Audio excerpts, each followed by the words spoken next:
زکوٰۃ کتنے مال پر دیں اور زکوٰۃ کون دے، یہ ہم نے چیزیں دیکھی تھی۔ آج کے اس خطبہ جمعہ میں زکوٰۃ ہم کس کو دیں گے اس کے تعلق سے کچھ مختصر سی باتیں رکھنے کی کوشش کروں گا۔ تفصیلات کے لیے آپ کو ظاہر سی بات ہے کتابوں کی طرف، علماء کی طرف رجوع کرنا ہوگا تاکہ اور تفصیلاً جس کو کہتے ہیں اور ڈیٹیل میں آپ ان مسائل کو جان سکیں۔ اور زکوٰۃ کے تعلق سے جو خاص طور سے مسائل ہوتے ہیں جدید دور میں، ہر آدمی کی مختلف مسائل ہوتے ہیں جو کہ اس کی تجارتیں، بزنس، کام، انویسٹمنٹس مختلف قسم کے ہیں۔ اس میں بہتر یہی کہ آپ علماء سے رابطہ قائم کریں اور ان سے پتہ کرنے کی کوشش کریں کہ اس معاملے میں آپ اور ہم کیا کریں۔ اب آئیے ہم آگے بڑھتے ہیں کہ ہم زکوٰۃ کس کو دیں۔ اس سے پہلے کہ لاسٹ جمعہ ہم نے یہ چیز دیکھی تھی کہ زکوٰۃ جو ایک فریضہ ہے، نبی اکرم صلی اللہ علیہ وسلم کی وہ بڑی مشہور و معروف حدیث ہے، عبداللہ بن عمر رضی اللہ عنہما اس کے راوی فرماتے ہیں کہ اللہ کے رسول صلی اللہ علیہ وسلم نے فرمایا بنی الاسلام علی خمس، اسلام کی بنیادیں 5 چیزوں پر ہیں۔ پہلی یہ کہ ہم گواہی دیں کہ اللہ کے سوا کوئی معبود برحق نہیں اور محمد صلی اللہ علیہ وسلم اس کے رسول ہے، اور نماز کو قائم کریں اور زکوٰۃ ادا کرتے رہیں اور اللہ کے گھر کا حج کریں اور رمضان کے روزے رکھیں۔ تو اس حدیث کے اندر جو ہے اسلام کی بنیادوں میں سے جو ہے زکوٰۃ کو ایک بنیاد بتایا گیا۔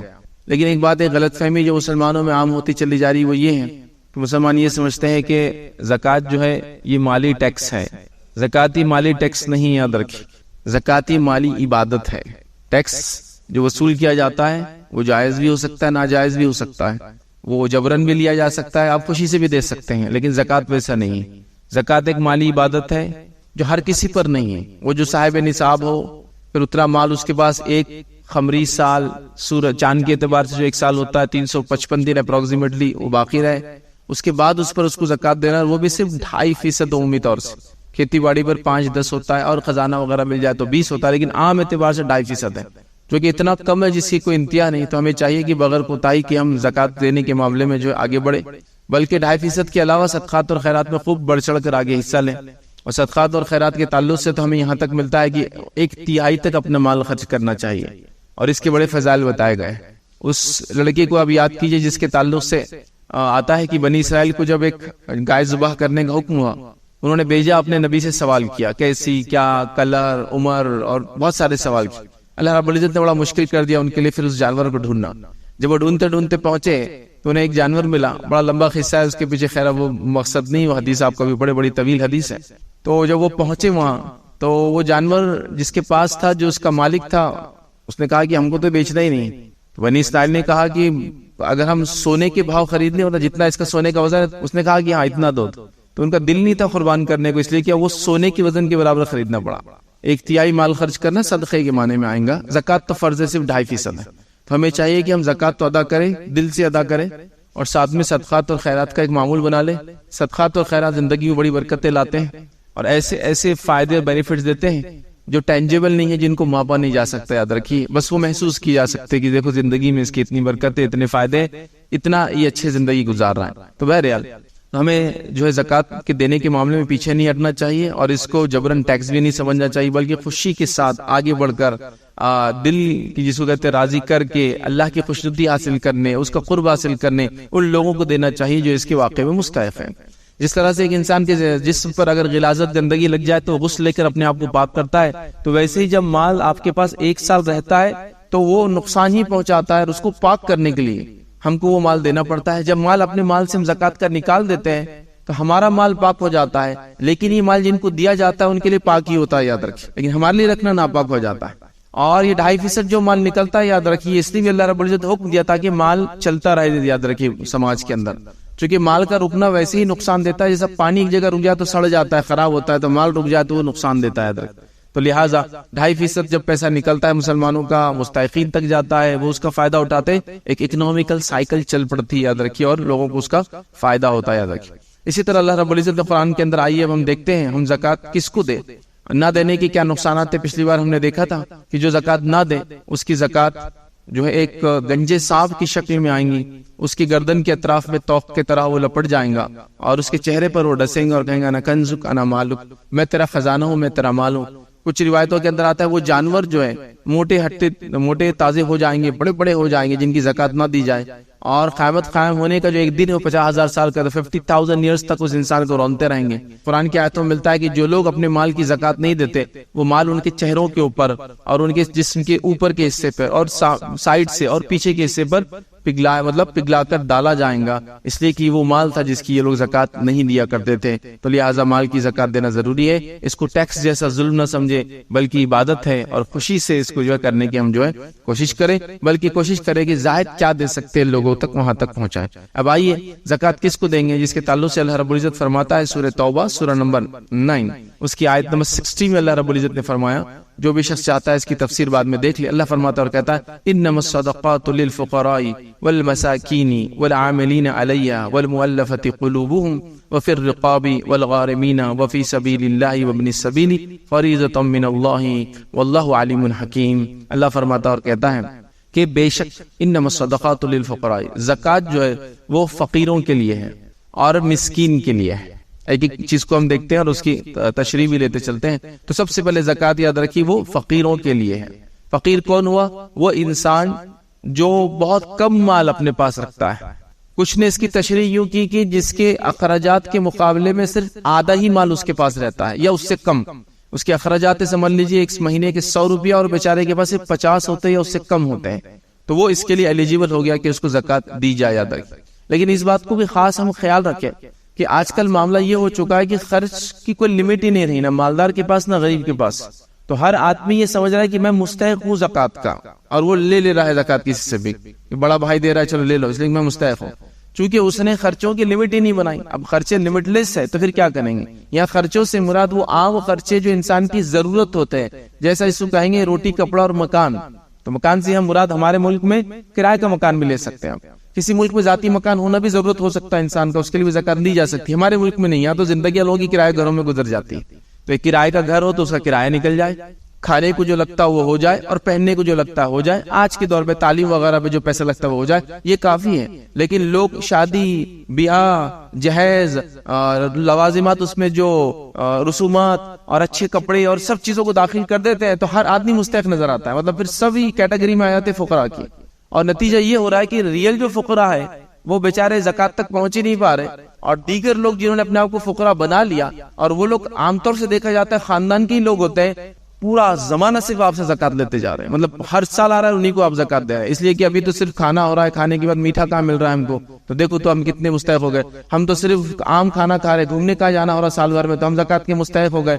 لہٰذا اتنے لوازمات جوڑ دیے کہ وہ آدھا، جس کو جو روایتوں کے اندر یا جو فقہا نے جو کہا کہ اس کے خرچ کا آدھا اس کے پاس یا اس سے کم اس کو دیا جا سکتا ہے، تو خرچے ہی اتنے بڑھا لیے، لوازمات اتنی جوڑ لیے کہ ہر آدمی اس سے فٹ ہو جا رہا ہے، یہ بالکل درست نہیں یاد رکھیے۔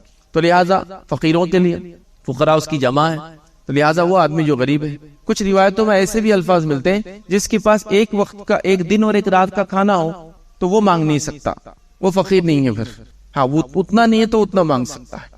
لیکن آج جو لوگ فقیر بھی ہوتے یاد رکھے، جو فقراء ہونے کا دعویٰ کرتے ہیں، ان میں سے ایک بڑی جماعت ایسی لوگوں کی ہے جنہوں نے فقیری کو اپنا خاندانی پیشہ بنا لیا ہے، مطلب ان کا یہ کہنا ہے کہ ہم خاندانی فقیر ہیں، مطلب مال و دولت بہت ہے لیکن چونکہ ہم نے یہ پیشے کو اپنا لیا، ہماری آبا و اجداد نے اپنا لیا، ہم مانگتے رہیں گے۔ اور وہ آپ دیکھیے وہ کمیٹی کی کمیٹی، محلے کے محلے ہوتے ہیں ان کے، اور وہ مانگتے ہیں۔ آپ کبھی ان کے گھر کی حالات دیکھیں تو عمارتوں پہ عمارتیں تعمیر کر دی اور وہ مانگتے رہتے ہیں آپ سے، فلیٹ سے فلیٹ سے لیے اور مانگتے رہتے ہیں۔ دینے والا خود کرائے کے گھر میں رہ کے زکوٰۃ دے رہا ہے اور یہ لوگ اپنے خود کے ذاتی گھروں میں رہ کر مانگ رہے ہیں، چونکہ انہوں نے گداگیری کو بھک منگی کو شعار اور شیوا بنا لیا ہے۔ اس بات کو آپ خاص سنیں، جو لوگ بلا ضرورت لوگوں سے مانگتے ہیں، نبی اکرم صلی اللہ علیہ وسلم فرمائے ایسے لوگ روز قیامت جب اٹھیں گے ان کے چہرے پر گوشت نہیں ہوگا، اور اس سے لوگ پہچان لیں گے یہ بغیر ضرورت کے مانگا کرتے تھے۔ تو اپنے آپ کو بچاؤ اس قسم کے عذاب سے روز قیامت، تو مانگو مت، خوددار بنو، لیکن ظاہر سی بات ہے اس کے باوجود فقیری تو رہیں گی، تو فقیروں کو تلاش کرو اور ان کو دو۔ دوسرا فرمایا للفقراء والمساکین، اور پھر مسکینوں کو دیا جائے۔ مسکین کا کیا معاملہ ہے؟ مسکین جو ہے فقیر کی کیٹیگری سے تھوڑا اوپر ہوتا ہے، اس کے بعد اس سے تھوڑا زیادہ مال ہوتا ہے، لیکن اس کے پاس بھی اتنا نہیں ہوتا کہ یہ جو ہے اپنا معاملہ پورا کر سکے۔ مثال لے لی، سمجھو میں نے کہا کہ آدھے سے کم جس کے خرچے کے لیے تو وہ فقیر ہو گیا، اس کے پاس ہو سکتا ہے 70% 80% ہو، لیکن پورا یہ بھی نہیں کر سکتا۔ لیکن فقیر اور مسکین کا ڈیفرنس یہ ہے کہ فقیر مانگ لیتا ہے اور مسکین مانگتا نہیں ہے۔ لیکن مطلب اس کے پاس ہی پیسہ کم ہے، 80 روپے ہو رہے مہینے کے، 100 روپے خرچہ ہے، 20 کم ہے، لیکن یہ بولتا نہیں کسی کو اور خاموشی اختیار کر لیتا ہے. فقیر بول رہا ہے کہ مجھے دیجئے، میرے پاس کم ہے، یہ بولتا نہیں. بس یہی اتنا ڈفرنس ہے دونوں کے اندر، یاد رکھیں. تو لہٰذا مسکین کا معاملہ یہ ہے کہ اس کو تلاش کرنا ہے. اب مسکین کون ہو سکتا ہے؟ یاد رکھیے، فقیر تو مانگ لیں گا، مسکین مانگیں گا نہیں. مسکین تو خود آپ کا بہت قریبی رشتہ دار ہو سکتا ہے، مسکین خود آپ کا بھائی ہو سکتا ہے، مسکین خود آپ کا بہت قریبی دوست ہو سکتا ہے، مسکین وہ آدمی ہو سکتا ہے جس کو آپ دن رات دیکھ رہے ہو اور وہ بولتا نہیں ہے، لیکن اس کو دیکھ کر محسوس نہیں ہو، مطلب آپ اس کے الفاظ سے محسوس نہیں کریں گے کہ وہ کچھ نہ کچھ اشارتاً کرارتاً ہی صحیح نہیں کہیں گا کبھی. اس کو آپ کو اندازہ لگانا ہے کہ یہ میرا بھائی مسکین ہے، اور خاموشی کے ساتھ اس کو آپ جو کر سکتے ہیں اس کو کر دے، تو یہ مسکین ہے. یاد رکھیں، تو مسکین کو بھی جتنا کماتا ہے پورتا نہیں ہے. لیکن فقیر اور مسکین کا فرق ہے کہ فقیر اور خستہ ہوتا ہے اور مانگ لیتا ہے، مسکین اتنا خستہ نہیں ہوتا ہے لیکن مانگتا نہیں. یاد رکھیں، اس کو تلاش کرنا ہے. تو مساکین کا دوسرا حق ہے. یاد رکھیں، دیکھیے فقیروں سے شروع ہوئی آیت، مسکینوں کے پاس پھر جا رہی ہے. تو یہ دونوں لیسٹ ارننگ کیٹیگریز ہے سماج کی، سب سے کم کماتے ہیں، ان کو ہم کو دینا ہے سب سے پہلے. یاد رکھیں، ٹھیک ہے. لیکن فقراء سے مراد وہ فقیر نہیں جو میں نے بتا دے، جو گداگیری کو اپنا بزنس بنا لیتے ہیں اور زندگی بھر صرف مانگتے رہتے ہیں، حالانکہ وہ بہت زیادہ کما بھی سکتے ہیں، محنت بھی کر سکتے ہیں، بلکہ ہوتا بھی ہے. تو ہم کو اس میں تلاش کرنا اور صحیح مستحقین تک پہنچانا. تیسرا فرمان اللہ نے والعاملین علیہا، اور وہ لوگ جو اس کو جمع کرتے ہیں، مطلب وہ ادارے یا وہ حکومتی ادارے جہاں زکوٰۃ کو کلیکٹ کیا جاتا ہے اور کلیکٹ کر کے ڈسبرس کیا جاتا ہے، یا وہ ادارے جو زکوٰۃوں کو جمع کرتے ہیں اور پھر اس کو بترتیب سال بھر لوگوں کو دیتے جو اس کے مستحقین ہیں. چونکہ دیکھیے زکوٰۃ ایک ساتھ نکلیں گی تو کیا ضروری ہے رمضان میں سارے مستحق مل جائے؟ کیا ضروری رمضان میں پورے مریض جمع ہو جائے؟ کیا ضروری رمضان میں پورے تعلیمی چیزیں ہو جائے؟ نہیں. تو سال بھر آئیں گے، تو جہاں وہ جمع ہوتا ہے تو وہ ادارے بھی زکوٰۃ کے اندر سے پیسہ لے کر اداروں کو چلا سکتے ہیں. یا حکومت اگر یہ کام کرتی ہے تو حکومت اس بیت المال سے جو زکوٰۃ جمع ہوں گی اسی کلیکشن میں سے عاملین جو کلیکٹرز ہیں، وہ جو ڈسبرس کرتے ہیں، جو تحقیق کر کے لے جا کر پہنچاتے ہیں، اور جو سسٹم کو سال بھر چلانے کو خرچہ آتا ہے وہ بھی زکوٰۃ کے مد میں سے لیا جا سکتا ہے، تاکہ یہ سسٹم اسٹیبلشڈ ہو، تاکہ سسٹم چلے. یاد رکھیے نبی اکرم صلی اللہ علیہ وسلم کے زمانے میں بیت المال کا ایک نظم تھا، مطلب لوگ اپنی زکوٰۃ دیتے، زکوٰۃ آ کر بیت المال میں جمع ہوتی اور سال بھر پھر مستحقین آتے رہتے اور اس کو پھر ان کو دیا جاتا. تو ایسا کوئی سسٹم ہے، یاد رکھیے، تو وہ آدمی بھی اس میں سے یا وہ سسٹم کے لیے چلانے کے لیے اس میں سے پیسہ لیا جا سکتا ہے. لیکن یہاں ایک بات کا خاص خیال ہو، اگر کوئی آپ کا دوست آپ سے کہہ رہا ہے کہ بھائی میری 1 لاکھ زکوٰۃ ہے، ہندوستان میں تم غریبوں میں بانٹ دو، تو آپ عاملین میں نہیں ہوئے، چونکہ آپ کوئی حکومت نہیں ہے، نہ کوئی ادارے کی طرف سے منتخب کیے گئے، تو آپ ایجنٹ ہوئے، اور ایجنٹ جو رہتا ہے وہ مالک کے مقام پہ رہتا ہے، تو آپ نہیں لے سکتے اس میں سے کچھ بھی. بہت سارے لوگ ہوتے ہیں، کوئی شیخ وہاں سے بھیج دے رہا ہے، میں بن جاتا ہوں عامل اور لوگوں کو پہنچاتا ہوں. نہیں، میں ایجنٹ نہیں ہوں، میں ایجنٹ ہوتا ہوں، مطلب میں ان کی طرف سے اپوائنٹڈ پرسن ہوں جو اپنی مرضی سے طے کر سکتا ہوں ان کو دوں یا ان کو دو. تو ظاہر سی بات ہے اب میں وہ نہیں ہوں، عامل نہیں ہوا. عامل ہوتے ہیں جو حکومت کی طرف سے اپوائنٹڈ ہوتے ہیں، عامل ہوتے ہیں جو اداروں کی طرف سے اپوائنٹڈ ہوتے ہیں، جو بیت المال کا نظم رکھتے ہیں، پھر اس کو سال بھر چلاتے ہیں، مستحقین تک پہنچاتے ہیں. وہاں پھر وہ جو لوگ کام کرتے ہیں ان کی تنخواہ، وہ سسٹم کو چلانے کا جتنا پیسہ لگتا ہے وہ بھی زکوٰۃ سے لیا جا سکتا ہے اور زکوٰۃ کے مد میں وہ بھی آ جاتا ہے. تو اللہ رب العزت نے فرمایا والعاملین علیہا، وہ لوگ جو اس کے اوپر عامل ہے، جمع کرتے ہیں کلیکٹر سے اور حکومت اور اداروں کی طرف سے وہ کام کرتے ہیں، تو حکومت اور ادارہ وہ دیں گا، آپ ایز اے پرسن وہ چیز نہیں کر سکتے. یاد رکھیں، ٹھیک ہے. آگے فرمایا اللہ رب العزت نے، تیسرا ہوا. چوتھا فرمایا والمؤلفۃ قلوبہم، اور وہ لوگ جن کے دل جو ہے تالیف قلب، دلوں کو اٹریکٹ کرنے کے لیے دیا جا سکتا ہے. تو یہاں وہ لوگ آتے، یاد رکھیں، جو مسلمان نہیں ہیں، وہ بھی اس مد میں شامل ہو جاتے آ کر. ویسے عمومی طور سے زکوٰۃ نان مسلم کو نہیں دی جا سکتی، صدقات دیا جا سکتا ہے، اور صدقات کی تعداد زیادہ ہوتی ہے زکوٰۃ سے. یاد رکھیے، چونکہ اس کی لمٹ نہیں ہے، زکوٰۃ تو بہت لمیٹڈ ہے. تو کوئی نان مسلم سنے یا حکومتی ادارے سنے تو کوئی برائی کی سینس میں ڈفرینسیشن یا ڈسکریمنیشن، تفرقہ کرنے کے لیے نہیں ہے. ایک پرٹیکولر فنڈ ہے جو پرٹیکولر چیز کے لیے، لیکن باقی فنڈ کامن ہے. تو صدقات تو سب کے لیے، صدقات میں کوئی مسئلہ نہیں کہ آپ کسی مسلم کو دیں، نان مسلم کو دیں، لیکن زکوٰۃ تھوڑی اسپیسیفک ہے. لیکن یہاں اس مد میں وہ لوگ بھی آ جاتے ہیں جن کے تالیف قلب کے لیے، مطلب وہ لوگ جو نو مسلم ہیں، یا وہ لوگ جو صرف ڈرے ہوئے ہیں کہ اگر ہم اسلام کی طرف جائیں گے تو ہوگا کیا ہمارا آخر، وہ بھی اس پہ کیٹیگری میں آ گئے. کہ پھر آپ کیا کریں، ان کو اس سے اطمینان دلائے کہ انشاءاللہ عزیز یہ چیز، یہ فنڈ آپ کے لیے، آپ پلیز اس کو رکھیں اور اس سے ساری چیزیں کریں تاکہ اس کو اطمینان ملے. یہ ان کے لیے بھی دیا جا سکتا ہے جو کسی قوم کے سردار ہو، اور سردار ہونے کے ساتھ ساتھ دل ان کا مائل ہو، اور آپ کو لگتا ہے کہ زکوٰۃ ادا کرنے کی وجہ سے ان کو، ان کے مائل ہونے کے بعد وہ اس طرف آ جائے اور حق کو قبول کر لے، ان کو بھی دیا جا سکتا ہے. یہ ان کو بھی دیا جا سکتا ہے جن کے شر سے آپ ڈرتے ہیں، اور ایسا لگتا ہے کہ ان کے شر کو ختم کرنے کا ایک ہی طریقہ ہے کہ کچھ دیا جائے جس کی وجہ سے وہ امت مسلمہ کو تکلیف نہ دے. اور یہ ہٹے کٹے بھی ہو سکتے ہیں, یہ غنی لوگ بھی ہو سکتے ہیں, ان کو بھی دیا سکتا ہے. جیسا کہ ایک انسان غنی ہے پھر بھی آپ اس کو مال دے سکتے ہیں, آپ کو لگتا ہے کہ یہ حق کی طرف آ جائے تو ٹھیک ہے. ایک انسان غنی ہے, مالدار ہے, ہٹا کٹا ہے, مستنڈا ہے, لیکن اس کے شر سے آپ امت کو بچانا چاہ رہے تو اس کو بھی آپ یہ چیز کر سکتے ہیں. نبی اکرم صلی اللہ علیہ وسلم نے ابتدائی دور میں مدینہ کے اندر مشرکین سرداروں کو کچھ زکات دیا, تو اس سے پتہ چلا زکات ایسے لوگوں کو بھی دی جا سکتی ہے جو مسلم نہ ہوں, تالیف قلب کے لیے نو مسلم ہو. تو دیکھیے اللہ رب العزت نے اپنی حکمت سے ساری چیزیں طے کر دی, کیونکہ ہو سکتا ہے میں اپنا اچھا پیسہ نہ دے پاؤں کسی وجہ سے, لیکن یہ کیٹیگری میں ڈال دیا. تو ایسا بہت ساری جگہ ہوتا ہے.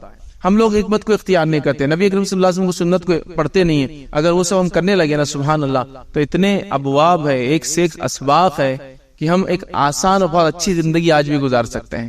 اس سمجھیے اس کو یہ سیاسی ماحول کے اندر کہ ہمیں کیا کرنا ہے, ہمیں کیا سکھایا جا رہا ہے ان اسباق سے. بہرحال چلیے آئیے پھر آگے فرمایا اللہ نے وفی الرقاب, اور وہ لوگ جو غلام ہوں, مسلمان غلام, ان کو آزاد کرنے میں بھی خرچ کیا جا سکتا ہے, لیکن اب کو غلامی تو ہے نہیں. تو لہٰذا علماء لکھتے ہیں کہ وہ لوگ جو جس کو کہیں گے جو کسی کرائم میں شامل نہیں تھے, کسی جرم میں شامل نہیں تھے, لیکن کسی وجہ سے پھنس گئے, بے گناہ تھے, ان کو چھڑانے میں بھی پیسہ استعمال اب کیا جا سکتا ہے. چونکہ یہ مد ہمارے ملک میں تو نہیں ہے, افریقہ وغیرہ میں ہو سکتا غلامی ہو تو وہاں چل جائے, لیکن اب وہ مد باقی نہ رہا, یاد رکھے.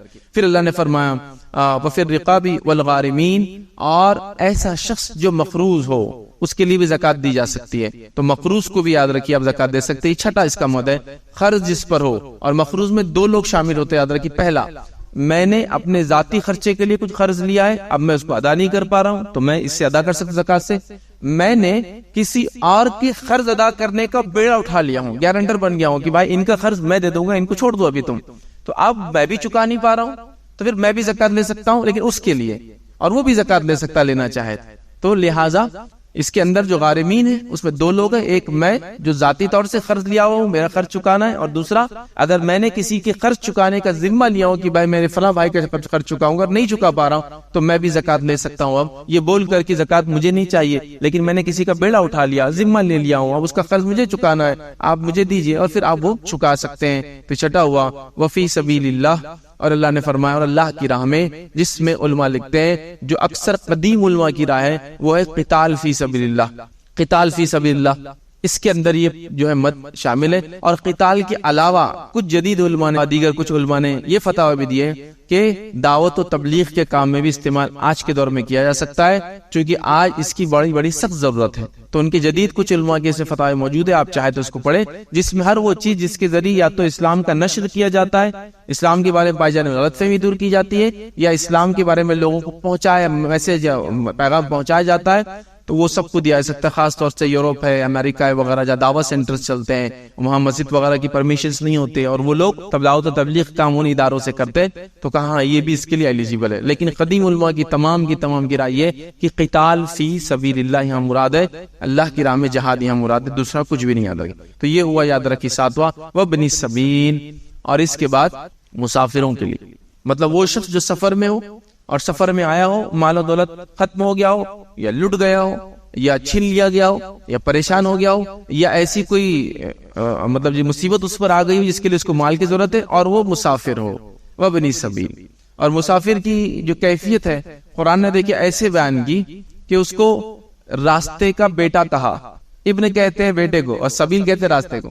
مطلب وہ اتنا مجبور ہوتا ہے کہ وہ راستہ ہے اور وہ خود ہوتا ہے, اور کوئی اس کا سہارا نہیں ہوتا. پھر اللہ آسمان میں ایک الگ بات ہے, لیکن اس کا کوئی سہارا, تو اس کا راستے کا بیٹا کہہ دیا اللہ نے. مطلب ایک مسافر بڑا مجبور ہو جاتا ہے, ہو سکتا ہو گھر کا بہت مالدار ہو, ابھی یہاں جو سچویشن میں آیا بیچارہ پھنس گیا, تو وہ سچویشن کے حساب سے وہ بھی زکات کے لیے ایلیجیبل ہو گیا ہے. اور زکات کی یہ ٹوٹل 8 مد ہے بس. اب کوئی 9واں اور 10واں مد پوری امت بھی مل جائے تو اپنے اجماع سے اس میں ایڈ نہیں کر سکتی, یا کسی ایک بھی مد کو ڈیلیٹ بھی نہیں کیا سکتا, یہ فکس ہے اللہ کی طرف سے. آئیے ایک واقعہ سنیے. نبی اکرم صلی اللہ علیہ وسلم سے ایک صحابی آئے اور کہا اللہ کے رسول صلی اللہ علیہ وسلم مجھے کچھ زکات میں سے کچھ دیجیے, ٹھیک ہے. تو نبی اکرم صلی اللہ علیہ وسلم دیکھیے کیا فرمایا اس صحابی سے, اور کہا, ابو داؤد کی روایت ہے, اللہ تعالیٰ نے زکات کے مصارف کو کسی نبی کے حکم پر نہیں چھوڑا. جیسا نماز کا معاملہ ہے, اللہ نے حکم دیا نماز پڑھو, رکوع کے بارے میں ذکر ہے، سجدوں کے بارے میں ذکر ہے، قیام کے بارے میں ذکر ہے، لیکن یہ قیام کب ہوں گا، رکوع کب ہوں گا، سجدہ کب ہوں گا، اور بیچ بیچ میں کیا ہوں گا، کچھ بھی نہیں ہے. کس نے بتایا؟ نبی اکرم صلی اللہ علیہ وسلم نے. وقت کب شروع ہوگا کب ختم ہوگا، نبی اکرم صلی اللہ علیہ وسلم نے. زکوٰۃ کا ایسا نہیں ہے. رسول اللہ صلی اللہ علیہ وسلم فرما رہے ہیں کہ زکوٰۃ کا معاملہ ایسا ہے کہ اللہ نے خود طے کر دی ہے کس کو دیں گا، کسی نبی پر اس کو نہیں چھوڑا. مطلب نبی بھی اپنے دل سے زکوٰۃ کی مد نہیں دے سکتے ہیں. تو پھر کہا کہ اگر تو اس 8 مد میں سے کسی ایک میں ہے تو زکوٰۃ لے لے، اور اگر نہیں ہے تو پھر اپنے آپ کو روکا رکھ. تو یہاں اس حدیث سے پتا چلا کہ زکوٰۃ کی مد اللہ کی طرف سے اپوائنٹڈ ہے، اس میں زیادتی بھی نہیں ہوں گی اور اس میں کبھی بھی نہیں کی جائیں گی. جو اللہ نے جیسے بتایا ویسے ہم کو ان مد کے اندر ہی اپنے مال کو خرچ کرنا ہے. اس بات کو ہم خاص خیال رکھیں. اب آئیے زکوٰۃ کے 8 مد دیکھنے کے بعد زکوٰۃ کون نہیں لے سکتا ہے یا کس کو نہیں دیں گے آپ؟ تو سب سے پہلے غیر مسلم کو زکوٰۃ نہیں چلتی ہے. تالیف قلب کے لیے کن کو دیا جا سکتا بتا دیا میں نے، ٹھیک ہے، ان کو صدقات وغیرہ آپ دے سکتے، وہ مسئلہ نہیں. دوسرا، غنی اور تندرست آدمی کو نہیں دے سکتے ہیں. نبی اکرم صلی اللہ علیہ وسلم نے حدیث کے اندر فرمایا کہ زکوٰۃ غنی اور تندرست صحیح اور سالم آدمی کے لیے حلال نہیں ہے، مطلب اس کے لیے حرام ہے. تندرست ہے اور غنی ہے ایسا آدمی زکوٰۃ نہیں لے سکتا. ہاں کوئی آدمی غنی ہے، ٹھیک ہے، اور وہ زکوٰۃ لے رہا ہے تو اس کے لیے حرام ہے. لیکن کوئی آدمی تندرست ہے لیکن اتنا مال نہیں ہے کہ جتنا اس کو ہونا چاہیے، تو پھر وہ آ جائے گا غریب یا مسکین، فقیر یا مسکین کی کیٹیگری، پھر اس کو دے سکتے آپ. لیکن مال ہونے کے بعد مانگنا بالکل، اب مال کس کے پاس ہے کیسے معلوم کریں گے؟ سونا ہے، چاندی ہے، زمین ہے، جائیداد ہے، دھن ہے، دولت ہے، سب کچھ ہے، لیکن ابھی کیش نہیں تو مانگنا شروع کر دیتا ہو زکوٰۃ. جائز نہیں. پہلے وہ سب کچھ بیچ دے اپنا. جیسا کہ کوئی بیمار ہو گیا گھر میں، فوراً نکلے زکوٰۃ جمع کرنے. نہیں، آپ پہلے دیکھیں آپ کے پاس کیا ہے، بیمار کے پاس کیا ہے. لوگ کیا بولتے ہیں، بیمار کے پاس کیا، اگر وہ دین لیں گے تو یہ تو پورا خرچ ہو جائے گا، پھر ہم کہاں رہیں گے، کس گھر میں رہیں گے. لیکن اس کا مطلب آپ زکاتی کیٹیگری میں ہے نہیں، آپ کے لیے حلال ہی نہیں ہو زکات لینا. لیکن آج ہم دیکھ رہے ہیں لوگ گھر کو ریزرو کر دے رہے، سونا چاندی ریزرو کر کے رکھ رہے، سب کچھ ہے، ابھی کیش نہیں تو بس چلو اب نکل لیں مانگنے زکات، اور زکات سے اپن کر لیں گے. تو پوری زکاتیں جمع کر کے کرتے ہیں اور بولتے چلو الحمدللہ گھر بھی بچ گیا، زکات میں کام ہو گیا. نہیں، وہ آپ نے حلال نہیں تھا، آپ کے لیے وہ مال لینا حرام کیا. پھر آپ سوال کر سکتے ہیں بعد میں رہوں گا کیا، آپ کرائے کے گھر میں رہتے نہیں، پہلے جو ہے وہ خرچ کر. تو لہٰذا غنی کے لیے زکات لینا حلال نہیں ہے، ہٹے کٹے کے لیے حلال نہیں ہے، سوائے اس کے کہ وہ اچھا خاصا مضبوط انسان ہے جس میں لیکن اتنا کمانے کی کوشش کرتا اتنا نہیں کما، وہ ایک الگ بات ہے الگ، ٹھیک ہے، تو وہ بھی نہیں لے سکتے. اسی طرح جو ہے صاحب استطاعت مریض، مطلب جب آپ مریضوں کو زکات دے چکے وہ بھی مستحق ہوتے ہیں، یہ بات یاد رکھیں کہ صاحب استطاعت اگر ہے تو نہیں دینا چاہیے. تو معلومات دے، ویریفائی کرے، ورنہ کیا ہوتا ہے آپ سمجھتے ہوئے مریضوں کو دے سکتے اور دے رہے، نہیں، استطاعت والا ہے تو نہیں دے سکتے. اسی طرح میت کے کفن اور دفن کے لیے زکات استعمال نہیں ہو سکتی، چونکہ امت کا ذمہ ہے اپنے میتوں کو کفنائے اور دفنائے. اگر وہ اسے گھر والے نہیں کر سکتے تو ہم کریں گے، یا کفن دفن کمیٹی کریں گی، یا امت کے ذمہ داران کریں گے، یا کوئی ایک شعبہ ایک سسٹم بنائیں گے مسجد مدرسوں میں یا عمارت شریعہ میں کہ وہ کریں گے. اس کے لیے زکات نہیں ہو سکتی چونکہ امت کا یہ معاملہ ہے، ہمارا کام ہے کہ اپنے ایک بھائی کو اس کے آخر مقام تک پہنچائے، لہٰذا اس کے لیے بھی زکات نہیں چلتی، یاد رکھیں. اسی طرح جو ہے زکات جہاں نہیں چلتی یاد رکھیے وہ ہے کہ قرآن کی چھپائی کے لیے زکات نہیں چلیں گی، یاد رکھیے کہ آپ قرآن کو چھاپے کرے اس زکات کے پیسے سے، یہ درست نہیں. یاد رکھیے ہاں آپ کسی مستحق بچے کو کچھ پیسہ دے جو زکات کا مستحق ہے اور وہ تعلیم کے لیے قرآن جا کر خریدے، وہ مسئلہ نہیں ہے، وہ ایک الگ چیز ہے، چونکہ آپ نے اس کو دے دیا، وہ مالک بن گیا، اب وہ جہاں چاہے خرچ کرے. لیکن آپ خود سے کہے کہ اب اتنے بچے آ رہے جو مدرسے میں پڑھتے اور ان کو قرآن کی ضرورت ہے، چلو میں زکات سے قرآن ہی چھاپتا ہوں، نہیں، آپ زکات کے مستحق کو زکات دے، اس سے وہ قرآن خریدے یا سلیبس لے، وہ الگ مسئلہ. لیکن آپ زکات سے قرآن چھاپ کر نہیں دے سکتے، تو امت کا ذمہ ہے اللہ کی کتاب کو چھاپے، خود پڑھے اور دوسروں تک اس کو پہنچائے، یاد رکھیں. اسی طرح جو ہے مسجد پر بھی زکات نہیں ہوتی، یاد رکھیے، مسجد کو زکات کا پیسہ نہیں چلتا، یاد رکھیں. مسجد کو صرف صدقات آپ کے جس کو کہیں گے، مطلب زکات کے علاوہ دیگر چیزیں جو ہے وہ مسجد کے لیے چلتی ہے. تو مسجد کے لیے بھی زکات کا پیسہ نہیں چلتا ہے، چونکہ مساجد ان جگہوں میں سے نہیں ہے جہاں اس قسم کا پیسہ لگایا جائے. کن کو لگایا جائے گا وہ 8 لوگ ہیں، وہ بتا دیے گے، صرف ان کو ہی لگیں گا، یاد رکھے. اسی طرح جو ہے دنیاوی تعلیمی اداروں کے اوپر بھی زکات کا پیسہ آپ نہیں دیں گے، سوائے اس کے کہ پھر تعلیمی ادارہ اس کو میک شیور کرتا ہو کہ آنے والے سارے لوگ مستحق ہو. مطلب طے ہے کہ یہ سارے مستحقی لوگ آتے ہیں یہاں پڑھنے کے لیے، مطلب کوئی دوسرا آتا ہی نہیں جس کے پاس مال ہو، صاحب نصاب ہو. یا پھر سسٹم یہ ہو کہ صاحب نصاب کو ہم بولتے ہیں اور اس سے لے لیتے ہیں، جو صاحب نصاب نہیں ہے اس کو اس سے ہم فری دیتے ہیں، وہ ایک الگ بات ہے، ٹھیک ہے. لیکن تعلیمی اداروں میں عام طور سے فیس دی اور لی جاتی ہے، تو ظاہر سی بات ہے جب آپ کسی سے فیس لیں گے تو زکات کا مستحق مطلب زکات سے ادارہ بنائیں گے اور فیس لیں گے تو نہیں چلیں گے. یاد رکھیے زکات کا سے بنائیں گے تو پھر زکات کے مستحقین ہی فائدہ اٹھائیں گے، دوسرے لوگ فائدہ نہیں اٹھا سکتے اس ادارے سے. تو اس بات کا خاص خیال رکھیں. لوگ NGOs وغیرہ کو دیتے ہیں جو پیورلی جو ہے دنیاوی جو ہے تعلیم دیتی ہے، یاد رکھیے وہ اس کی مستحق نہیں ہوتی، چونکہ وہاں میرے اور آپ کی بچے بھی جا سکتے ہیں پڑھائی کے لیے جو کہ مستحق نہیں اس زکات کے پیسے کے آتے۔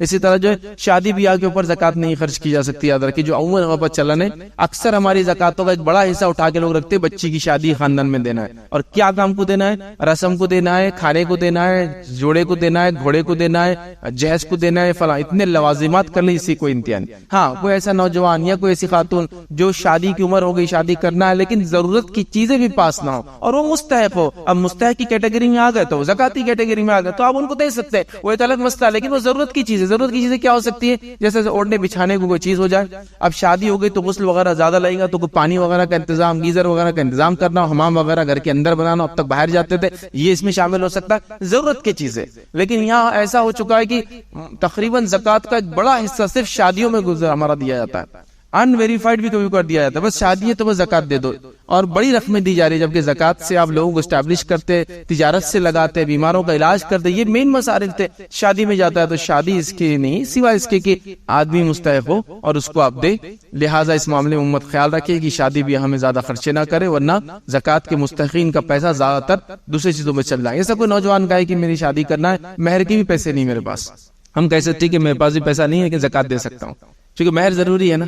تو یہ سب چیزیں ہیں، تو ضرورت کے لیے تو ایک الگ بات ہے، لیکن ہمارے پاس بس شادی میں سمجھو زکات اگر 100 روپے دی جا رہی ہے تو 60-70 روپے صرف شادیوں کے لیے لوگ اٹھا کے رکھتے، بچی کی شادی ہے سونا لے لیں گے اس کو، مطلب ایک ہی آدمی کو زکات کی اس سال اور بس وہ بھی سونے کی شکل میں گئی، کیا اس سے فائدہ ہوگا؟ دن بس صرف کان میں رہیں گا یا ہاتھ میں رہیں گا، نہ اس سے کچھ کمائی ہوگی نہ کچھ ہوگا۔ سوچیے آپ خود زکات کا فائدہ کیا ہوا، مطلب وہ خود اگر 4-5 لوگ دے تو زکات دینے والا بن جاتا پھر۔ تو بہرحال اس معاملے میں سوچ وچار سے کام لے۔ اسی طرح اپنے ملازم کو آپ زکات نہیں دے سکتے، اس بات بھی کوئی یاد رکھے، خاص طور سے اس معنی میں نہیں دے سکتے کہ آپ پہلے سے بتائیں کہ ہمارے پاس جاب کریں گے تو تنخواہ 10,000 روپے مہینہ، سال میں زکات بھی ہم دیتے ہیں، نہیں، اس لیے کہ پھر آپ زکات کی وجہ سے وہ کام کریں گے آپ کے پاس، یا پھر ملازم کو آپ زکات دیتے اور امید کرتے کہ کام اچھا کرنا، اور کوٹ بھی کرتے کہ آپ زکات بھی دے رہے لے رہے کام صحیح نہیں کر رہے، تو یہ زکات ادا ہی نہیں ہوتی پھر۔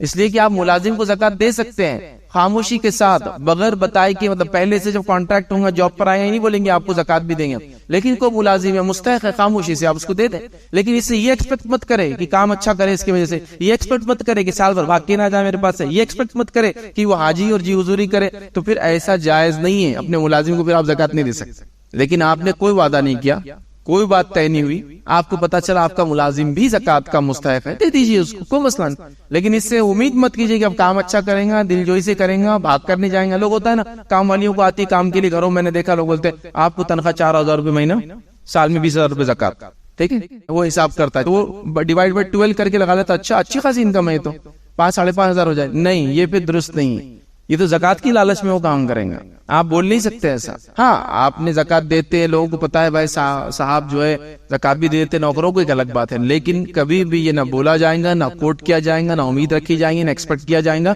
تو اپنے ملازمین کو آپ جاب پہ اگر بول کر رکھتے ہیں زکات دیں گے تو پھر یہ درست نہیں ہوگا۔ ہاں ان ایکسپیکٹڈلی آپ کو دکھا، آپ نے حالات آئے دے دیا، بغیر امید کے کہ کچھ کام کرے، رکے، ہو سکتا ہے آج زکات لے کل سے کام چھوڑ دیتے، آپ یہ نہیں بول سکتے دوسروں کو دیکھو بھاگ کے چلا گیا، سال بھر دیا، آج ہی زکات دیا، کل بھاگ کر چلا گیا، تو آپ مطلب زکات کی وجہ سے امید رکھتے تھے بھاگ کر نہ جائے، یہ زکات نہیں ہوئی، پھر یہ تو آپ زکات کا فائدہ اٹھا لے رہے ہیں۔ زکات تو اللہ کے لیے عبادت ہے نا، جیسا کوئی نماز پڑھے اور دوسروں کو دکھائے تو وہ تو ختم ہو گیا نا، اس کے لیے ہو گئی ہو، تو یہاں اپنے فائدے کے لیے آپ نے زکات دے دی، ٹھیک ہے، وہ اللہ کے لیے دینا ہے اندر کے، تو اس کا بھی خاص ہم خیال رکھے کہ کوئی شرط وغیرہ اس میں شامل نہ ہو۔ اسی طرح جو پیشے ور مانگنے والوں کو بھی زکات مت دیجیے، جو وہ گداگری اپنا بھکمنگی خاندانی شیوا شعار بناتے، کبھی زکات مت دیجیے، اس سے کہ ہٹے کٹے ہوتے ہیں، ان کو ضرورت بھی نہیں وہ لیتے، لہذا زکات کو تھوڑا تحقیق کر لیا کیجیے، بہت اچھی چیز ہوں گی۔ اسی طرح جو بدعقیدہ، فاسق اور فاجر، بدعتی، ایسے لوگوں کو بھی زکات مت دیجیے، چونکہ وہ آپ کی زکات کھائیں گے اور اللہ کے ساتھ کفر، شرک، فسق، فجور، بدعت میں آگے بڑھتے چلے جائیں گے، سوائے اس کے کہ آپ کو لگتا ہو دینے سے مائل ہو کر، اور مستحق ہونا تو کنڈیشن ہوئی، مائل ہو کر پھر صحیح عقیدے کی طرف، صحیح بات کی طرف آئیں گے، الگ بات ہے، لیکن آپ کو دکھ رہا ہے کہ یہ تو اور کھاتے جا رہے ہیں اور ہٹے کٹے ہو کے اور گناہ میں مبتلا ہوتے جا رہے ہیں اور فسق فجور بڑھتا جا رہا ہے، مت دیجیے، کوشش کیجیے اپنی زکات، صدقات، فطرہ، فدیہ جو روزے کا دیتے نا اس کو دے، جو روزے دار ہو، نمازی ہو، نیک ہو، دیندار انسان ہو، غریب ہو، اس کو دیا کیجیے، اس کا بھی آپ خاص خیال رکھیں۔ اسی طرح نبی اکرم صلی اللہ علیہ وسلم کے خاندان پہ زکات دینا ان لوگوں کو جائز نہیں ہمارے لیے، تو آپ صلی اللہ علیہ وسلم کے جو بنو ہاشم کہیں گے، قریش کہیں گے، یاد رکھیے آپ صلی اللہ علیہ وسلم کا جو بھی خاندان سے ہو، کوئی ضروری نہیں، ہمارے انڈیا پاکستان میں عام طور سے لوگ سوال کرتے ہیں کیا سید کو زکات دے سکتے ہیں، یا سید لفظ کہیں بھی حدیث میں نہیں، نبی کا خاندان ہو، اب سید کسی کا نام بھی ہو سکتا ہے, کسی کا سرنیم بھی ہو سکتا ہے, اور کوئی لگا بھی لے سکتا ہے اپنے لیے, ہے نا, لیکن یہاں ضروری ہے کہ نبی کی خاندان سے ہو. اگر کوئی کہتا ہو نبی کی خاندان سے ہو, پھر نام ہاشمی ہو, قریشی ہو, فاروقی ہو, اے ہو, بی ہو, سی ہو سکتا ہے وہ بتائے گا کہ ہمارا خاندان فلاں جگہ سے آتا ہے, ہم نبی کی خاندان سے فلاں ہمارا شجرہ, تو آپ اس کو نہیں دے سکتے. تو آپ کہیں گے پھر ایسا مستحق جو نبی کی خاندان سے, اس کو کیا دیا جائے گا؟ اس کو آپ عطیات دے, تحائف دے, تحفے دے, ٹھیک ہے, دیگر اماؤنٹس آپ دے, زکات مت دیجیے اس کو, زکات ایلیجیبل نہیں ہے. نبی اکرم صلی اللہ علیہ وسلم نے فرمایا کہ محمد اور آل محمد پر زکات اور صدقات یاد رکھیے حرام ہے. تو آپ صلی اللہ علیہ وسلم کی خاندان کو آپ زکات نہیں دے سکتے, آپ تحفے تحائف دیجیے ان لوگوں کو. تو اگر آپ جانتے ہیں کہ یہ لوگ فلاں ہیں, غریب ہے, مسکین ہے, تو تحفے وغیرہ سے ان لوگوں کی مدد کرے. زکات یاد رکھیے کبھی بھی نہ دے, یاد رکھے, ٹھیک ہے. اسی طرح آپ زیر کفالت لوگوں کو بھی زکات نہیں دے سکتے ہیں. اس کا معنی کیا ہوا؟ جیسا کہ میں نے کسی یتیم بچے کو لا کے گھر میں کفالت میں رکھ لیا, اب وہ میرے پاس ہی رہتا ہے, اب وہ زکات اس کو نہیں دے سکتے, حالانکہ وہ کوئی بھی نہیں, حالانکہ مستحق ہوئے, لیکن آپ نے ذمہ لے لیا نا, آپ زکات نہیں دے سکتے. آپ کے کوئی خالہ ہے, پھوپھو ہے وغیرہ ہے, جن کو زکات آپ دے سکتے تھے اگر وہ آپ سے الگ رہتے, لیکن ابھی وہ آگے ڈیپینڈ ہو گئے, ان کی شوہر کا انتقال ہو گیا یا کسی وجہ سے وہ آپ کے پاس رہتے ہیں, تو آپ کے زیر کفالت آ گئے, آپ کے ماتحت آ گئے, آپ کے پاس رہتے ہیں. تو ان تمام لوگوں کو جو آپ کے زیر کفالت ان کو زکات نہیں چلتی ہے. پہلے تو ظاہر سی بات جن کی کفالت آپ پہ ذمہ ہے, جیسا ماں باپ, بچے, بیوی, ذمہ ہے, ذمہ تو دے ہی نہیں سکتے. لیکن جو ذمہ نہیں ہے, جن کو آپ نے لے لیا کسی وجہ سے کہ بھائی تم 2 بچوں کو لالو میرے پاس چھوڑ دو, یہ میرے پاس رہیں گے اب میری کفالت میں, اب ان کو بھی زکات آپ نہیں دے سکتے. زیر کفالت لوگوں کو بھی زکات نہیں چلتی, چونکہ آپ نے ان کو اپنے پاس رکھ لیا, لہٰذا آپ زکات کیوں مستحق نہیں, آپ کو اپنے دیگر پیسوں سے ان کی مدد اور ان کے اوپر خرچ وغیرہ کرنا ہوگا. تو یہ وہ لوگ تھے جن کو آپ زکات نہیں دیں گے, اور یہ 8 مٹ تھے جن لوگوں کو ہم لوگ زکات دیں گے. اب کوشش یہ کرے آپ لوگ یاد رکھیں کہ زکات ایک مشت دے کر کسی ایک انسان کو زکاتی کیٹیگری سے نکالنے کی ہر سال کوشش کرے, مطلب زکات کو توڑ توڑ کے دینے کے بدلے ایسا دے کہ وہ ایک آدمی زکاتی کیٹیگری سے نکلنے کے لائق بن جائے. اس طرح سے زکات دینے کی آپ کوشش کریں. مطلب یہ کہ میری زکات 100 روپے نکلتی, سمجھ لیجئے, میں کوشش کروں کہ یہ بار کسی ایک مستحق کو جو خاندانی ہو, مطلب خاندان سے ہو, میرے نزدیکی رشتہ دار ہو, یا میرا پڑوسی ہو, یا جاننے والا ہو. پہلے آس پاس کے لوگوں کو دیکھیے نا, دور دور کیوں جاتے ہیں, پہلے آس پاس دیکھیے, دیکھیں یہ پہلے مستحق لوگ ہیں آپ کے رشتہ دار, تو آپ دیکھیے اور اس کے بعد ان کو اسٹیبلش کیجیے کہ بھائی بھانجے صاحب آؤ, آپ بہت دن سے پریشان ہیں, معلوم آپ کو بہن بھائی کی حالت کیا ہے, ان کو بلایا, ایک تجارت ڈال کے دے دی, بزنس کھول کے دے دیا, تاکہ اب ایک کم از کم آدمی زکات اگلے سال نہیں لیں گا, کیٹیگری سے نکل گا. اگلے سال آپ کیا کریں, آپ نے 4 لوگ تھے, چاروں کو 25-25 روپے, کسی کا مسئلہ حل نہیں ہوا.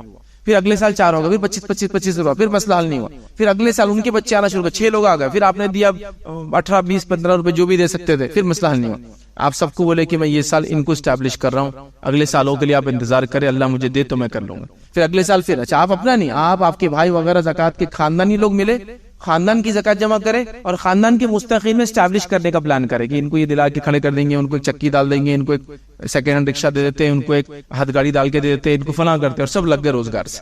ایسا کیجئے. تو زکات کو توڑیے مت, بڑے رقموں میں دیجئے, ایک مشت بنا کے دیجئے, اسٹیبلش کھڑا کرنے کے لیے دیجئے, تاکہ فہرست میں سے غریب نکل جائے. کم از کم زکات نہ مانگے, چلو وہ زکات دینے والا کب بنے گا نہیں مان, لیکن زکات لینے والا نہ رہے, یہ کوشش کرے. اب وہ 100 روپے کو توڑ توڑ کر 100 لوگوں میں 1 روپیہ دینا, پھر وہ 100 لوگ زندگی بھر آپ کے پاس آتے ہیں, ایک آدمی بھی اسٹیبلش نہیں ہوتا ہے, درست نہیں. دوسرا, زکات کو لوگ لے رہے اور زیادہ زیادہ کیا کر رہے ہیں معلوم, آج کل لوگ زکات سے, آپ کا کام ہے زکات دے رہے تو آپ تھوڑا اس پہ مانیٹر کیجئے. زکات ہم دے رہے اور لوگ کیا کر رہے ہیں, عید کے کپڑے زکات سے, عید کا شیرخرما زکات سے, عید کا رنگ روغن فلاں فلاں زکات سے, مطلب زکات لے رہے اور زکات کا ہی, چونکہ ان کو لگ رہا ہے سب عید منا رہے تو ہم بھی منائیں. یہ عید منانا نہیں ہے, زکات اس کے لیے نہیں ہے. تو آپ بھی میک شیور کیجئے کہ زکات جب دے رہے تو کہاں خرچ کر رہا ہے, حالانکہ مالک وہی ہے, لیکن ایٹ لیسٹ گائیڈنس تو دیجئے کہ دیکھو میں دے رہا ہوں, اس کو کپڑے وپڑوں پہ مت لگا میرے بھائی, اس سے تجارت کرو. نا کیا ہوتا ہے, آپ 2-5 ہزار کا ایک آدمی کپڑا لے لیں گے تو 5 گھر میں 5 میں 10,000 روپے چلے گئے. یہ 10,000 روپے اگر ایک جگہ آئیں گے تو کچھ تو سامان لا کے کم از کم گلے میں لٹکا کے بیچ تو سکتا, گلی میں جا کر, یا نکڑ پہ کھڑ رہ کے ایک چادر ڈال کے تو بیچ سکتا ہے نا. وہ طرف اس کو اسٹیبلش کیجئے کہ بھائی کھاؤ پیو مت, اس سے تجارت کی طرف جاؤ. کیا ہونا, میں تم کو کر کے دیتا ہوں. تھوڑی محنت کرنے کی ضرورت ہے, اپنی زکاتوں پہ خاص ایمفیسائز دینے کی ضرورت ہے, ورنہ بہت بیجا خرچ ہوتی ہے زکات. یاد رکھیں, زکات کا سب سے اچھا مصرف آپ یہ کر سکتے کہ طالب علم کو آپ زکات دیں. تاکہ وہ لوگ پڑھے، چونکہ آج پڑھیں گا کل انشاءاللہ کمانے والا بنے گا، تو کل زکوٰۃ سے آپ ایک آدمی کو نکال رہے ہیں، تو بہرحال اس کو کوشش کرنے کی ضرورت ہے۔ یاد رکھیں، کوشش کرے زکوٰۃ آپ کی صحیح جگہ جائے، لوگوں کو آپ صحیح گائیڈنس کرے، اور ہو سکے تو بیت المال قائم کرنے کا، نظم بنانے کی آپ کوشش کرے، چونکہ بیت المال ایک بڑی اہم چیز ہے۔ یاد رکھیں، جو وہ کانسیپٹ ہمارے پاس سے چلا گیا، ایک ایسا ادارہ ہو جہاں زکوٰۃ جمع ہوتی ہو اور سال بھر لوگوں کو دی جاتی ہو۔ چلیے ہم کہتے ہیں کہ امت کے لیول پہ بیت المال ابھی ممکن نہیں ہے، تو کم از کم جماعت کے لیول پہ بیت المال بنے۔ جماعت کے لیول پہ بیت المال ممکن نہیں ہے، مختلف جماعتیں کام کرتے ہیں، تنظیمی لحاظ سے کیجیے آپ، جو الگ الگ NGOs وغیرہ تنظیمی لحاظ سے بھی ممکن نہیں ہے، تو کم از کم محلے کے اندر مسجد کمیٹی کے اندر بنائے۔ مسجد کمیٹی کے لیے بھی مشکل ہے بیت المال بنا، تو کم از کم اپنے خاندان کا بیت المال تو بنائیے آپ، تاکہ کلیکٹیولی پیسہ جمع ہو اور کلیکٹیولی ڈسبرس ہو، تو لوگ اس سے اسٹیبلش ہوں گے۔ کوشش کرے کہ ایک نظم ہو، چونکہ جب زکوٰۃ جمع ہوتی ہے نا، بہت ایک مضبوط طاقت بن جاتی ہے، یاد رکھیں، اور طاقت بن کے لوگوں کو پھر جو ان کے مسائل کو حل کرنے کی اس میں صلاحیت ہے، تو لہٰذا اس طرح سے کرنے کی بہرحال ہم کوشش کریں۔ اسی پہ اپنی بات کو ہم ختم کریں گے۔ اللہ رب العزت سے دعا ہے کہ اللہ سبحانہ تعالی ہم تمام کو اپنی زکاتوں کو صحیح جگہ خرچ کرنے کی توفیق عطا فرمائے۔ اللہ رب العزت زکات کے ساتھ ساتھ ہمیں خوب صدقات نکالنے کی توفیق دے۔ اللہ رب العزت جو ہماری ان ٹوٹی پھوٹی عبادتوں کو جو ہے قبول کرے۔ اللہ رب العزت جو مسکین ہے، پریشان حال ہے، ان کی پریشانی کو دور کرے، جو بیمار ہے ان کی بیماری کو دور کرے، جو تندرست ہے اور اسی کے ساتھ ساتھ بچے وغیرہ کے گھروں میں مسائل ہیں ان کے مسائل کو حل کرے۔ اللہ تعالیٰ جتنے لوگ بیمار ہیں ان کو شفا یاب کرے، جتنے لوگ ظلم کے تحت دبے ان کی جو مدد کرے، اور اللہ رب العزت ہمیں توفیق دے کہ ہم اس رمضان کا جو باقی چند ایام ہے اس کا صحیح سے فائدہ اٹھائے، اور اللہ ہمیں اس چیز کی توفیق دے